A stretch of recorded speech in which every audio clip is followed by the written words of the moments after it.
My family always operated according to an unwritten rule, a gravitational law unique to the Evans universe.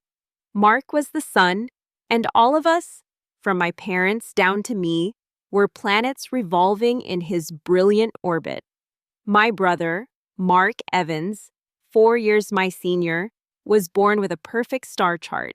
He was smart, handsome, and possessed a natural charm that made every door swing open for him. From an early age, his achievements were the yardstick for the entire family. The soccer trophies, the straight-A report cards, the acceptance letter from Wharton, all were displayed like national treasures. I, Catherine Evans, or Kat, was another celestial body. I was quieter, more of an observer than a talker, and found joy in different things. While Mark was fascinated with economic models, I was immersed in detective novels, analyzing criminal psychology and the tactics of manhunts. To my parents, Helen and David Evans, this difference wasn't a problem, but a puzzle. They loved me, but they didn't understand me. Their love for Mark was pride. Their love for me was anxiety. The origin of the path I chose, the path that created an invisible distance between me and them, stemmed from a sweltering summer when I was 16. It was the summer of melting popsicles, the droning of cicadas, and of innocence torn apart. My best friend, Sarah Jenkins, was a girl with sun-gold hair and a smile that could light up a room. We had grown up together, sharing every secret, every dream. Her dream was to become a veterinarian. One July evening, she didn't come home. The search lasted 3 days, 3 days of hell on earth that scorched the peace of our small town.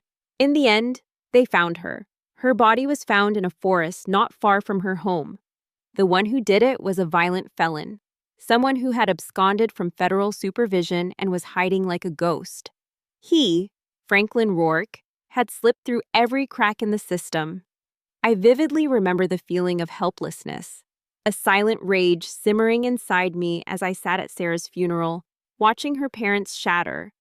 The system had failed, the law had failed. And then, 2 weeks later, the news broke. They had caught him. I watched that news clip hundreds of times. A U.S. Marshals task force had surrounded a dingy motel way out in Ohio. The team leader, the one who personally cuffed Rourke, didn't look glamorous like agents in the movies. He was a tired-looking, middle-aged man with deep lines etched into his forehead and eyes that held an iron resolve. When he led Rourke out, I saw my purpose. I didn't want to be a lawyer arguing in court, nor a cop walking a beat. I wanted to be the last line of defense, the one who hunts the ghosts like Rourke, the ones who think they can outrun justice. When I told my family about my decision to major in criminal justice, they tried to steer me in another direction. "You could be a corporate lawyer, Kat," my dad suggested. "It's much safer." Mark thought it was a waste of talent. "You can make so much more money," he said. But I was resolute. Graduating from the academy at the top of my class, I received offers from multiple agencies. But I only chose one, the United States Marshals Service. That's when the lie began. Not because I was ashamed, but because I wanted to protect them. I didn't want my mother lying awake every night, worrying about my safety. I didn't want them to become potential targets for someone seeking revenge. "I'm a logistics manager for a catering company that handles government events in Washington, D.C., I explained. Lots of strict security protocols. They accepted the explanation easily. It fit what they wanted to believe. And so, my cover was born. Mark met Jessica Sterling at a charity event in the Hamptons. She was the daughter of a major real estate developer, a woman raised in wealth and groomed to be the perfect accessory for a successful man.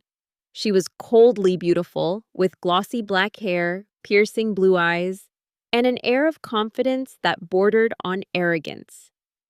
The first time I met Jessica was at Thanksgiving dinner, a year before they were married. She walked into my parents' house as if she owned it. She assessed everything with a quick glance. The furniture, the dinnerware, and me. "Oh, so this is the little sister," she said. her voice sweet but with a hidden condescension. She glanced at my sweater and jeans, then down at her own Chanel dress. "Mark has told me so much about you." "I hope it was all good things," I replied, a polite smile on my lips. Throughout dinner, she monopolized the conversation, telling stories of her trips to Monaco, shopping sprees in Paris, and the celebrities she knew. My parents were completely captivated. Mark watched her with an adoring gaze. That was also the first dinner where I used my cover story. When Jessica asked what I did, I gave my prepared answer. "Oh, catering," she said, raising a perfectly groomed eyebrow. "How practical." From then on, practical became her way of describing everything about me. My apartment, my car, my life. Jessica's arrival amplified the difference between me and the rest of my family. She drew a clear line between their glittering world and my practical one. And Mark, my brother, the one who used to build blanket forts and read comic books with me under a flashlight, slowly drifted to the other side of that line. He loved Jessica, or at least, he loved the image they created together. He began to see me through her lens, the little sister in need of help who had chosen a lesser path.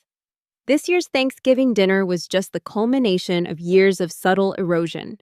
When Jessica made the offer to help me earn extra money at their housewarming party, it wasn't a joke. It was an assertion of power, a way of telling everyone present, I am up here and she is down there.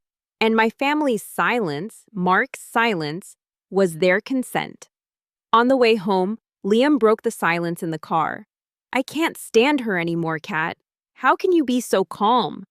"Because getting angry won't solve anything," I sighed, leaning my head against the cold car window. In my line of work, emotion is a luxury. A bad decision based on anger can get someone killed. Here, it just ruins dinner. The principle is the same. Keep a cool head, analyze the situation, and wait for the opportunity. "An opportunity for what?" Liam asked. "To make them see," I whispered. "Not for revenge, but for them to understand." I didn't know that opportunity would come sooner than I thought.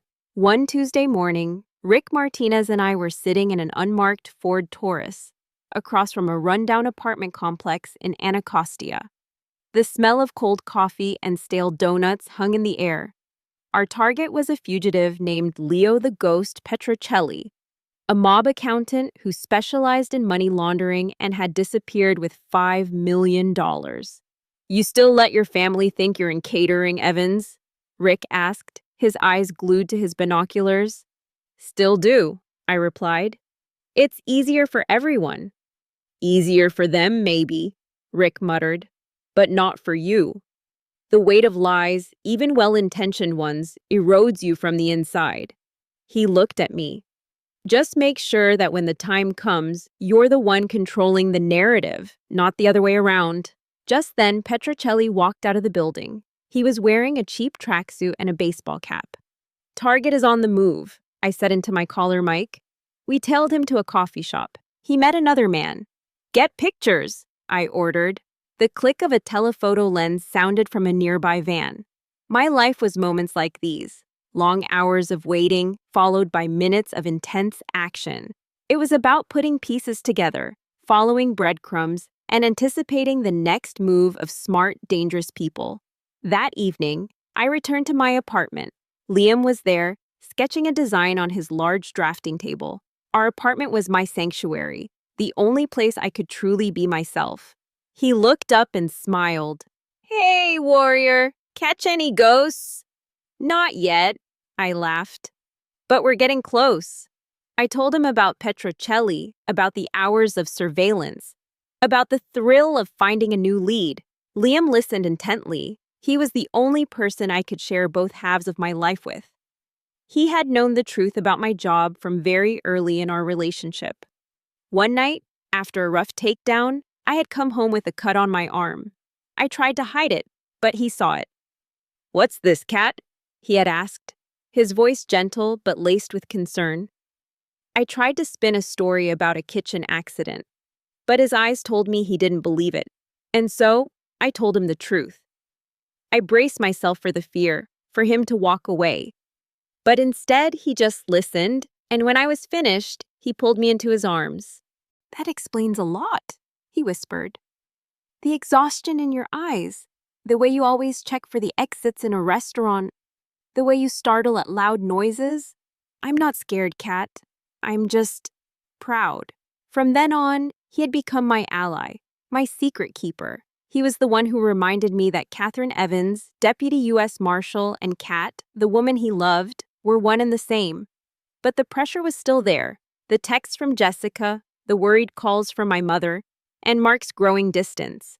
Sometimes the weight of those two worlds nearly suffocated me. "Do you think they'll ever understand?" I asked Liam one evening. He put down his pencil and took my hand.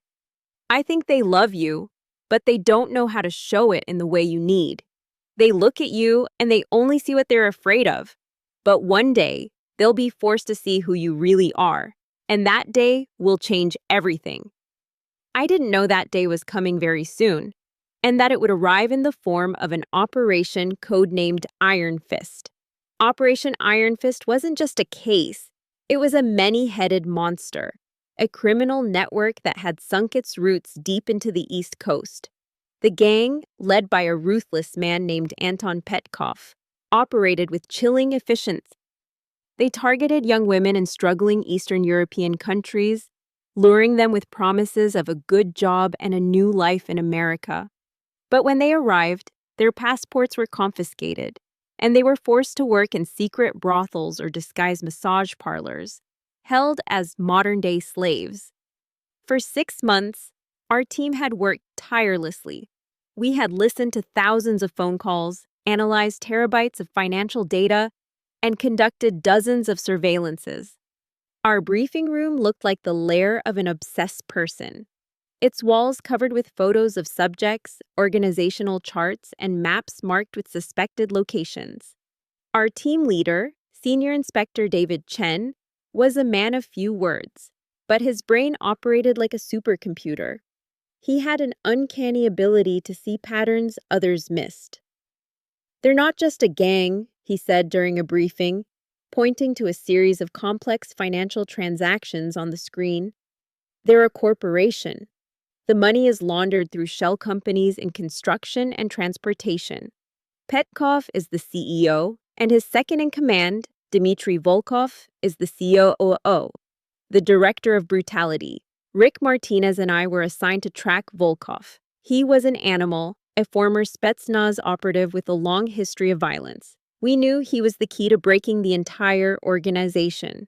He ran the day-to-day operations, and more importantly, he was the enforcer, instilling the fear that kept the victims and lower-level members in line. One evening, we followed him to a Russian restaurant in Baltimore. He was meeting another man.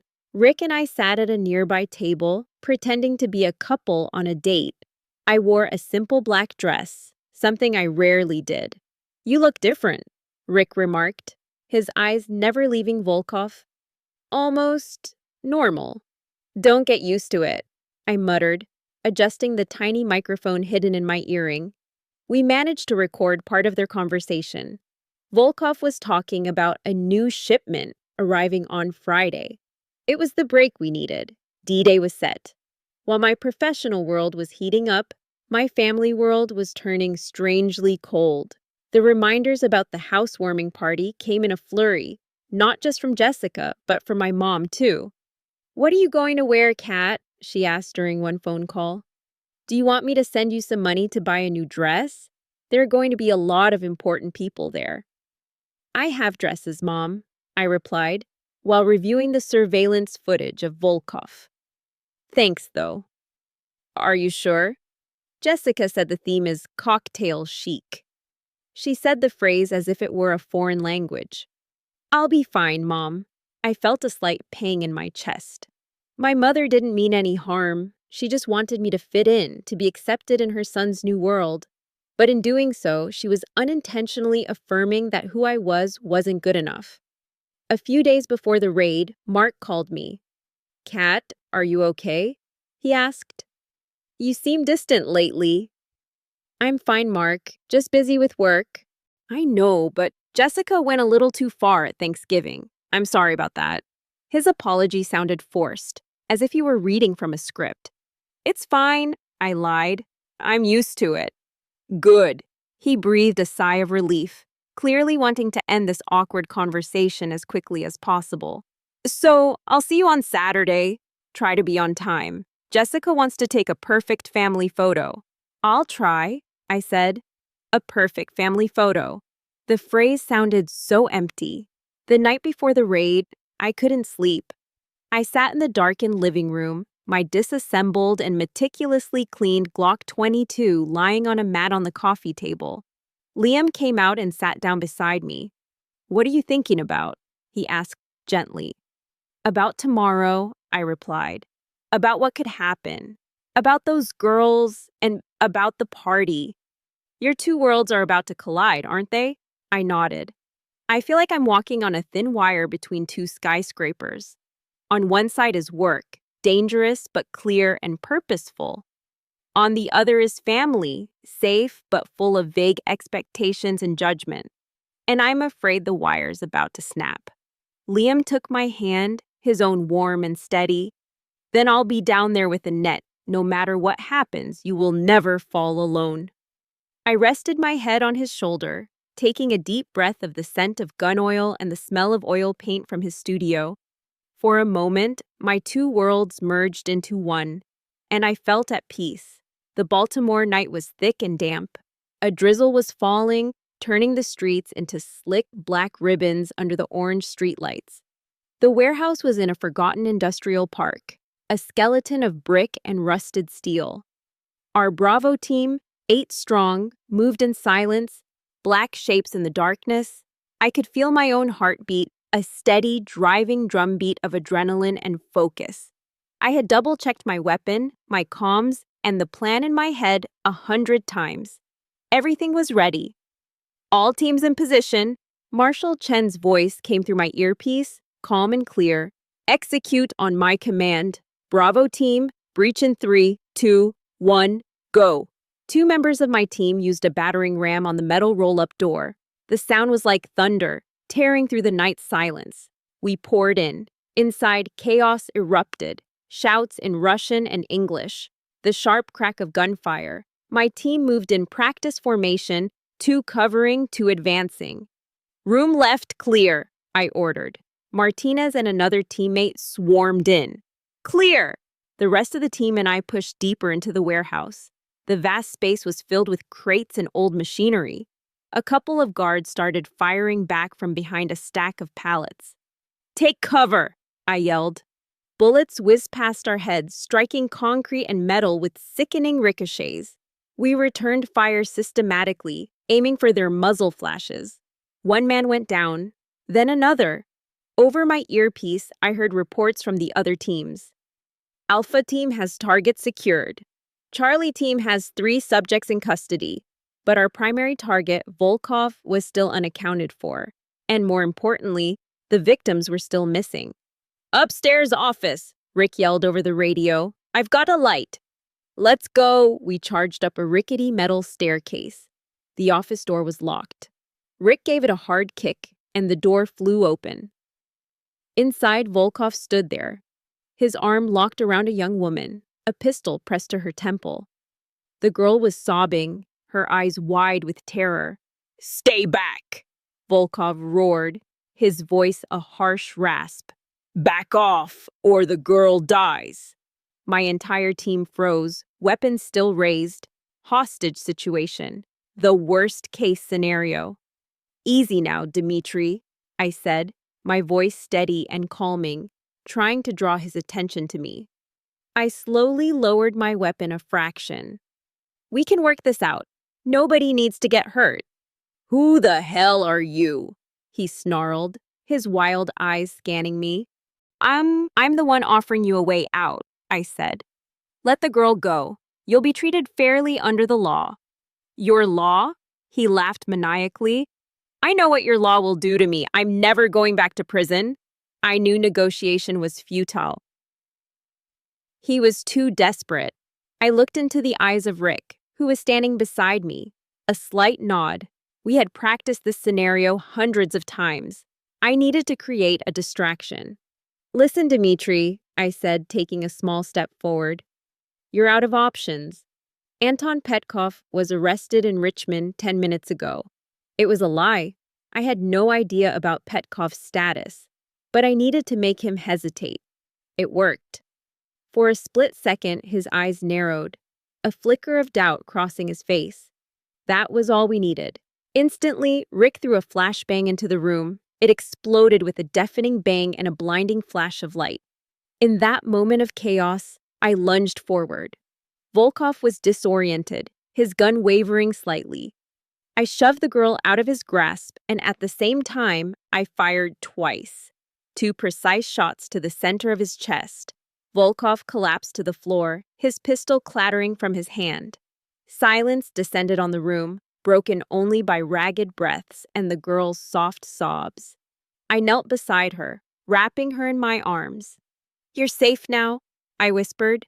"It's over." Operation Iron Fist was over.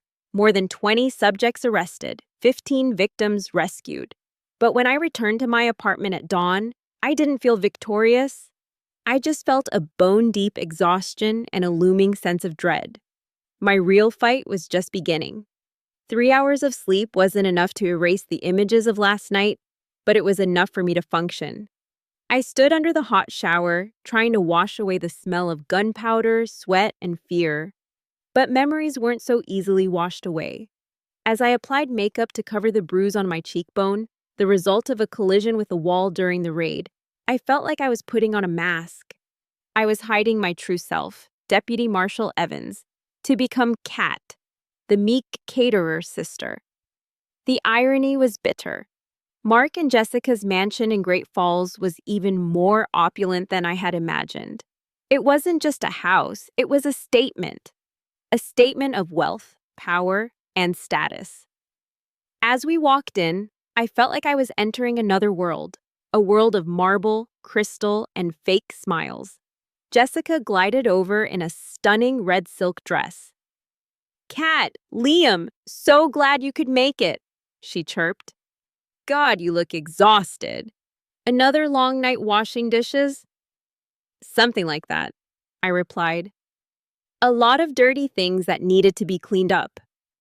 The party was a showcase of wealth. I tried to blend in, but every conversation revolved around foreign topics. Yachts, country clubs, Swiss boarding schools. Jessica pulled me over to meet one of Mark's important partners, a man named Harrison Vance. "Harrison, this is Mark's sister, Catherine," Jessica said. "Kat's in the food service industry. She's very hardworking." "Oh, really?" Vance said, looking me up and down. "So what restaurant do you work at? Perhaps I know it."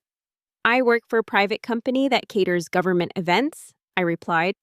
"Ah, wait staff." He nodded, clearly losing all interest and turning away. Mark witnessed the whole thing. I saw him start to say something, but then he stopped himself. He just offered a weak smile. That moment hurt more than any insult. And then, the fateful moment arrived. Jessica tapped her champagne glass. Her speech was a masterpiece of self-congratulation and condescension. "And of course, to my sister-in-law, Catherine," she said. "Kat is an inspiration to us all, that even if you have to work in a hot kitchen, scrubbing other people's dirty plates, you still hold your head high." The room fell silent. "So let's raise a glass." Jessica held her glass high. "To my hard-working sister-in-law, who washes dishes for a living. Cheers, Kat." And just then, my work phone vibrated. I pulled it out. "Chen, high priority." "Excuse me for a moment," I said. "Evan's here." My voice changed. "Yes, sir. Understood. Coordinates?" "Confirmed. Robert Gaston. I'm in Great Falls, about a 20-minute ETA. No problem. I can be there in 15. I'll be primary on-scene contact. Evans out." "Oh, that sounds important." Jessica laughed loudly. "Did you run out of dish soap?" I turned to Liam. "I have to go now." I moved quickly to the door. 2 black SUVs were already waiting. Deputy Marshal Thompson opened the door for me. Deputy Marshal Evans, subject Robert Gaston, one of last night's runners, has taken hostages. Before getting into the vehicle, I turned back. I looked directly at Jessica. You're right, Jessica. My job requires getting my hands dirty. I pulled out my badge. I'm Deputy United States Marshal Catherine Evans. And yes, I specialize in taking out the trash, but not the kind that stuck to dinner plates. I pointed to the bruise on my face. This is from a human trafficker I took down at 4 a.m. this morning. My hands don't smell like grease. They smell like gunpowder, sweat, and justice. And believe me, I always wash my hands very thoroughly when the job is done. I got into the SUV. The door slammed shut. The two vehicles sped off into the night. Inside the mansion, I heard the sharp shatter of glass. Jessica's champagne flute had broken. Inside the black SUV, the world of the lavish party dissolved like a mirage. No more classical music, no more clinking of crystal glasses, only the hiss of tires on wet asphalt and the steady drone of Thompson over the intercom, updating the situation. The scent of leather and cool metal in the vehicle enveloped me, a smell more familiar and comforting than Jessica's expensive perfume. Subject is Robert Gaston, 42, with a prior record for armed robbery and assault, Thompson reported, his eyes fixed on the road ahead. He was one of the guards at the warehouse in Baltimore. He escaped during the chaos. How did he get to Great Falls? I asked, my mind having completely switched into analysis mode. We believe he carjacked a vehicle. He broke into a house on River Bend Road.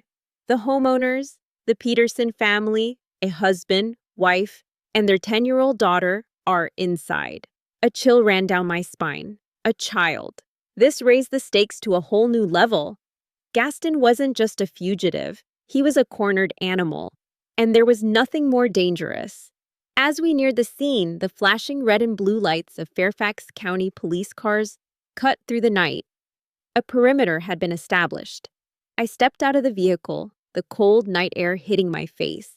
I was no longer Cat in a cocktail dress.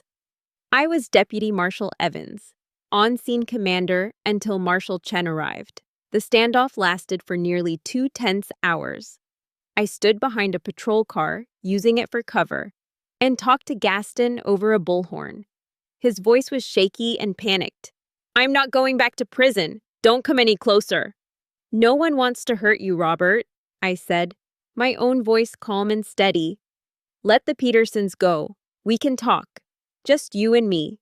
Finally, through patience and coordination with the SWAT team, we created an opening.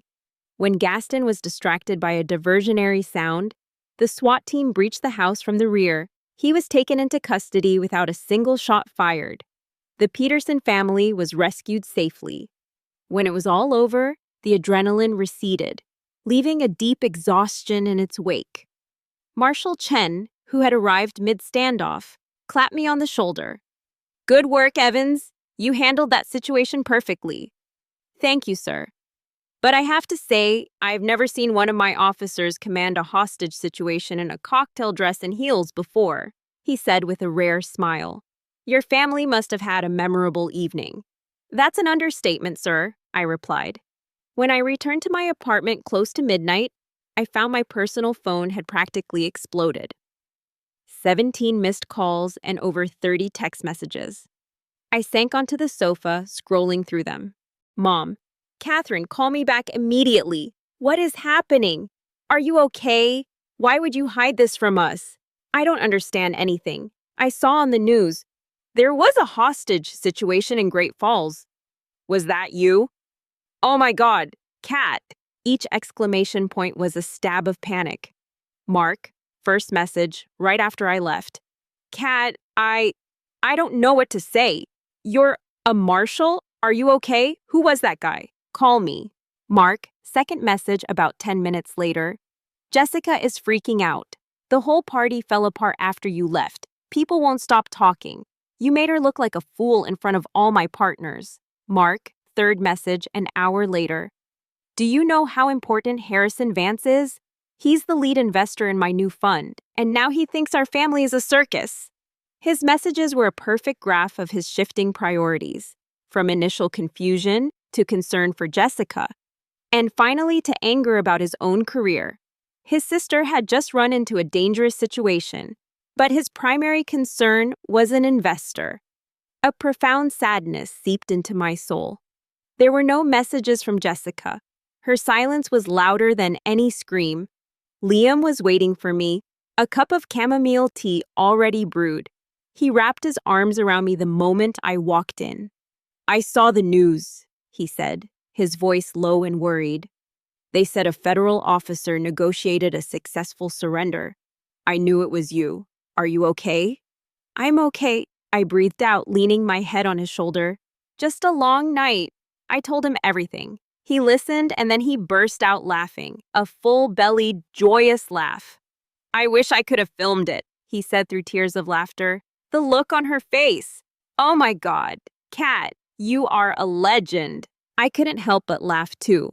The weight I had carried for years seemed to lift. It felt liberating, but I knew the real storm was yet to come. That weekend was a series of unavoidable confrontations. My parents insisted on seeing me. I drove to Connecticut, feeling like I was preparing for an interrogation. We sat in their living room, the same room that had witnessed so many phony Thanksgivings.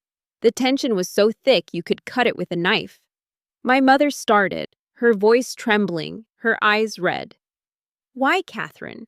Why would you lie to us?" "I didn't lie exactly," I explained patiently. "I just didn't tell the whole truth. Mom, my job is dangerous. Our identities are protected. The fewer people who know, the safer I am, and the safer the whole family is. There have been cases of criminals retaliating against officers' families. I didn't do it to deceive you. I did it to protect you." "Protect us from what? The truth?" my mother sobbed. "I thought you were struggling, that you had to work a menial job to make ends meet. I was worried, but also a little ashamed. God forgive me. I'm sorry, but now I'm 100 times more worried. Every time you don't answer your phone, I'm going to think you're lying in a street somewhere." My father, who had been silent, finally spoke, his voice hoarse. "Helen, stop. She did what she believed was right." He turned to me. I looked up that news clip about Sarah Jenkins again. I saw the name of the marshal who caught the guy. I never connected it to you. I was so blind." He took a deep breath. "I'm proud of you, Kat. Truly proud. You're braver than all of us." Those were the words I had always longed to hear from him. My mother was still scared, but I knew she would come around. The conversation with Mark was much harder. He insisted on meeting me at a neutral coffee shop halfway between New York and DC. He arrived late, looking haggard and angry. "You've ruined everything," he said as soon as he sat down, without a greeting. "Ruined what, Mark? Your perfect party?" "Don't play innocent. You know what I'm talking about. Our image, my career. You made me and Jessica look like idiots." "You two made yourselves look like idiots," I shot back, my voice ice cold. "Jessica humiliated me in front of dozens of people, and you stood there and did nothing. Did you ever once think about how I felt, Mark? Or were you just worried about what Harrison Vance would think about having a dishwashing sister-in-law?" He flinched. "It wasn't like that." "It was exactly like that," I cut in. "For years, you let her belittle me, because it was easier than standing up for me. You chose her glamour over family. Don't blame me for the consequences of that choice." He fell silent, staring into his coffee cup. I could see the conflict in his eyes, caught between his loyalty to his powerful wife and the last remnants of affection for me. "I love you, Mark," I said, my voice softening a bit. "But I can't keep being a shadow in your life anymore. I have my own life, a career I'm proud of. If you can't respect that, then we have nothing left to talk about." I stood up and left, leaving him alone with his turmoil. A week after the party, on a Saturday evening, there was a knock on my apartment door. A hard, insistent knock. I looked through the peephole and saw Jessica, alone, I took a deep breath and opened the door. She looked pathetic. Her perfect Burberry coat couldn't hide her swollen eyes and the deep exhaustion etched on her face. "You've ruined everything," she hissed the moment I opened the door. No apology, just accusation. "I didn't ruin anything, Jessica. I just told the truth. Everyone is laughing at me. My friends are whispering behind my back. Mark's partners are looking at him differently. The local tabloid even wrote a small piece about the party interrupted by unlikely heroine. You've turned us into a joke." "You turned yourself into a joke," I replied, my voice calm. "You built your entire world on superficial things, Jessica. Status, money, the admiration of others. You looked down on me because you thought I didn't have those things. But you were wrong. I have something you'll never understand. A purpose. My job means something. It saves lives. What do you have, besides your handbags and your parties? What do you create? What do you contribute to this world?" She was stunned into silence. For the first time, I saw her arrogance crumble, revealing the hollow insecurity beneath. She was like a beautiful but empty porcelain doll. "Mark and I are fighting," she admitted, her voice barely a whisper. He said he doesn't recognize me anymore. He said I've become cruel." "Maybe he's right," I said, without a trace of pity. "This is all your fault," she said, hatred returning to her eyes. "Before you pulled this hero stunt, everything was perfect." "No, Jessica. Before, everything was just perfectly covered up. The cracks were always there. I just shined a light on them." I took a step back. "I don't expect you to understand, and I don't need you to like me," I continued. "But from now on, you will respect me, or you will stay away from me. The choice is yours." I closed the door, leaving her standing alone in the hallway with the ashes of her perfect world. The click of her heels echoed on the floor as she walked away, not the powerful stride of before, but the footsteps of a defeated person. The sight of Catherine leaving in the black SUV, under the flashing lights, had become a haunting image in Mark's mind. It replayed on a loop like a glitched film. His sister, whom he had grown accustomed to seeing as a benign and somewhat pitiable presence, had transformed into a complete stranger, a woman of power, danger, and immense confidence. And the worst part was, in hindsight, he realized the signs had always been there. The calmness under pressure, the observant eyes, the way she moved with a quiet efficiency.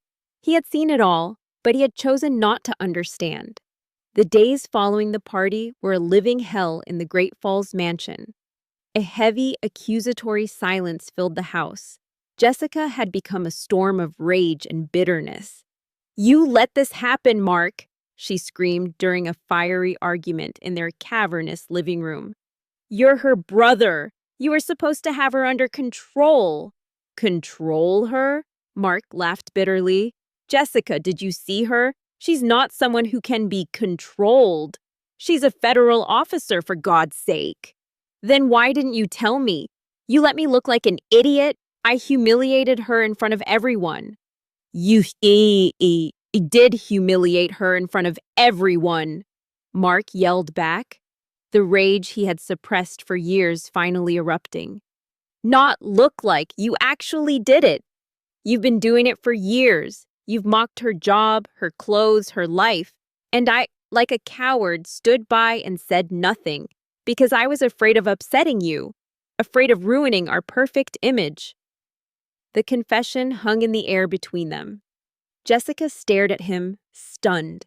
"Our image is all we have," she hissed. "Don't you understand? Harrison Vance pulled out of the fund. People are talking. They're not looking at us with admiration anymore. They're looking at us with pity." "Maybe that's what we deserve," Mark said, his voice weary. He looked around the opulent room, the expensive furniture, the modern art. For the first time, he didn't see success. He just saw a gilded cage. "I'm tired, Jessica. I'm tired of pretending, tired of pleasing everyone." The incident at the party wasn't the cause of the fracture. It was merely the sledgehammer that shattered the perfect surface, revealing the deep, pre-existing cracks beneath. Their marriage wasn't built on love or mutual respect, but on ambition and image. And when that image shattered, there was nothing left to hold them together. A few weeks later, Mark moved out. He rented a small apartment in Arlington, ironically not far from Catherine's neighborhood. He left the mansion, the Porsche, and the life he had worked so hard to build. He felt empty, but also, for the first time in years, he felt a faint glimmer of hope for freedom. The healing process with my family was not a straight line. It was more like relearning a language we had forgotten how to speak. The first few phone calls with my mother were full of awkward silences. She no longer asked about my catering job, but she didn't know what to ask about my real job either. "How is your day, dear?" she would ask. "It was fine, Mom. Just paperwork," I would lie, even if I had just returned from a tense manhunt. I realized that the truth, in all its raw detail, might be too much for her to bear. The breakthrough came one Sunday afternoon. I was at my parents' house and an action movie was playing on TV. In it, an agent was engaged in an unrealistic gunfight, leaping across rooftops and firing with both hands. My father, who was reading the paper, looked up and said, "Is it like that, Kat? Your job." I laughed. "Not really, Dad. There's a lot more paperwork and a lot fewer explosions, and no one can hit anything while flying through the air like that." It was a small moment, but it broke the ice. For the first time, we could joke about it. My mother started asking small, more practical questions. "Do you have to wear a vest every day? Are your colleagues nice? Do you get enough time for lunch?" It was her way of showing she cared, of connecting to my world without being overwhelmed by its dangers. With Mark, it was more complicated. After our fight at the coffee shop, we didn't speak for almost a month. Then one day, he showed up at my apartment door. He looked different. No expensive suit, just jeans and a t-shirt. He looked thinner, more tired, but his eyes were clearer. "Can I come in?" he asked. We sat in silence for a long time. "Jessica and I separated," he finally said. "It's probably going to be a divorce." "I'm sorry," I said, and I meant it. "Don't be," he cut in. "It's not your fault. You were just the one who turned on the lights in a dark room I'd been trying to ignore for years." He looked at me, a look I hadn't seen from him in a long time, one of unadulterated sincerity. "I've been a terrible brother, Kat. I let money and status blind me. I let Jessica define everyone's worth, including yours. I'm so ashamed of myself. I'm sorry." Tears started to stream down my cheeks, tears I had been holding back for a long time. It was the apology I had always needed. He got up and hugged me, a real tight hug like when we were kids. "We're gonna be okay," he whispered. "It'll take time, but we're gonna be okay." It was the beginning of a long road, but for the first time in years, I felt like I had my brother back. A year after the fateful party, life had settled into a new rhythm, a new normal. Mark left the investment fund. He said he couldn't keep living in a world where human value was measured in profit margins. He was taking night classes in social work. He even started volunteering at a center for at-risk youth, using his business acumen to help them build future plans. He was finding his own purpose. Jessica disappeared from our lives. After the divorce was finalized, I heard she had moved to California, trying to reinvent herself in a new social scene. I didn't feel any hatred, just a vague sense of pity. She was a victim of the very world she had worshipped. Liam and I were planning our wedding. We decided to have a small, intimate ceremony at a vineyard in Virginia, with just our families and closest friends. When I gave the invitation to Rick Martinez at the office, he looked at it and smiled. "So the architect finally got caught?" he joked. "More like he caught me," I replied. "I'm happy for you, Evans," he said, his voice turning more serious. "You deserve to be happy. Just try not to have a hostage situation during the vows." Our wedding took place on a beautiful October day, when the leaves were turning brilliant shades of yellow and red. My father walked me down the aisle, and I could see the pride in his eyes. My mother cried, but they were tears of joy.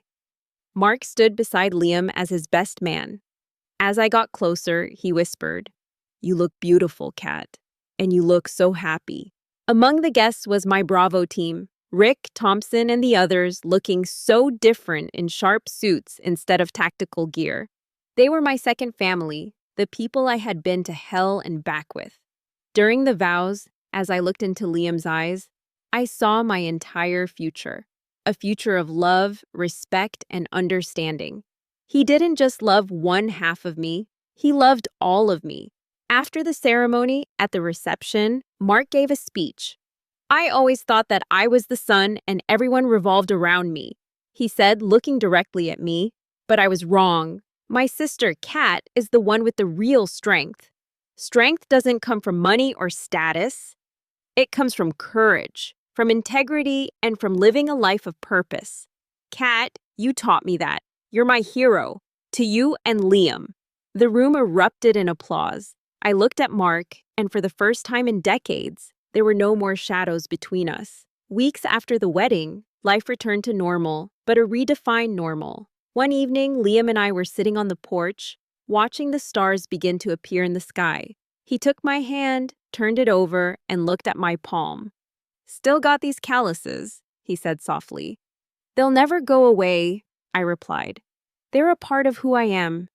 "Do you ever regret it?" he asked, a question he had asked before, but this time it carried a different weight. "The way everything came out?" I thought for a moment, looking at the small scars on my knuckles, each one a story. The scar from the fight with Dmitry Volkov, a scar from a piece of broken glass during a raid. They were the map of my life. "No," I said with certainty. "I don't regret it. I was tired of living two lives, tired of making myself small. The drama at that party, it wasn't how I would have chosen to reveal the truth, but maybe it was how it needed to happen. It was like a necessary surgery. Painful, messy, but in the end, it removed the tumor of lies and pretense that had been eating away at my family for years." I held up my hand in the moonlight. "These hands," I said to Liam, smiling, "they've done hard things. They've touched both darkness and light. But they're clean, and they're strong." He took my hand, kissing the calluses I no longer tried to hide. "I know," he said. "They always have been. I was no longer a dim satellite orbiting a sun, nor was I a sun myself. Our universe had become more complex and more beautiful. We were a constellation, each star shining in its own way, connected by the invisible threads of love, forgiveness, and truth. And from here, the sky looked vast and full of promise.